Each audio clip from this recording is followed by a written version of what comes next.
Aujourd'hui, Québec'Scope se déplace à Charlesbourg au Trait-Carré dans cette ambiance féerique et chaleureuse pour venir rencontrer les propriétaires de la Fudgerie que sont Michel Martin et Jacques Thivierge.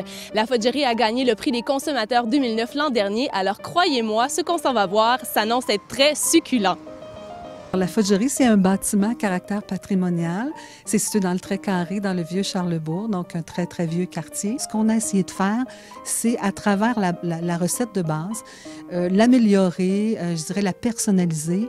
On a essayé de redonner les lettres de noblesse au fudge. Je pense qu'on a très bien réussi aussi à date, avec au-delà de 80 variétés. On travaille pur beurre cacao, on travaille avec des extraits purs. On essaie aussi d'aller chercher les meilleurs produits de plusieurs terroirs différents. Je vous donne un exemple. On a la fève de cacao cultivée à Sao Tomé, une petite île portugaise à l'ouest de l'Afrique. Vous avez également développé des produits qui vont avec la personnalité de chacun, je crois. Hein? Oui, effectivement. Cette année, on s'est amusé avec ça. On a travaillé au niveau des gens curieux, authentiques. On a fait le téméraire et le tendance. Et puis, on s'amuse à présenter des fudges qui vont bien aller avec ces types de personnalités-là. On a les produits sans sucre. On a fait des outils en chocolat belge. On leur présente des petits palets à la muscade, au piment. Absolument. On en a fait avec du café. Fait qu'on essaie de diversifier de plus en plus notre offre au niveau du sans sucre. Venez déguster ici les produits parce que juste en entrant, je vous garantis que vous allez avoir l'eau à la bouche. On a aussi quelque chose qui est bien intéressant, c'est les petites pipettes de Porto et Fudge. Alors, on a un partenariat, nous, avec Fonseca au Portugal. Alors, on s'amuse beaucoup à faire découvrir le Porto, puis eux font découvrir notre Fudge aussi.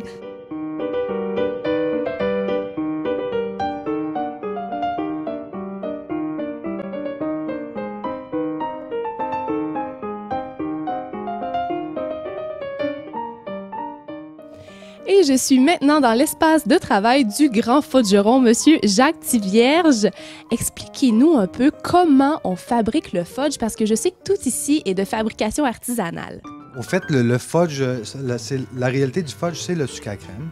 Alors, la base, c'est le sucre à crème, comme on peut le faire à la maison. Et on va le chocolater, on va le décliner en 80 saveurs. La réalité, pour faire de bonnes sucreries, c'est d'avoir des chaudrons de cuivre. Ce sont des chaudrons à sucre. Alors, on évite la cristallisation.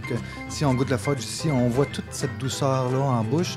Tout le personnel ici est formé pour présenter chacune des bouchées, chacune des créations qu'on fait ici, avec des portos 10 ans d'âge, avec des cidres de glace, avec la crème de cassis qui vient de l'île d'Orléans. On travaille beaucoup de terroirs aussi, on encourage très régional. D'ailleurs, c'est ce qui fait la différence un petit peu avec l'ensemble des chocolateries qu'on peut rencontrer, c'est qu'on ne fait rien de ce que les autres chocolateries font.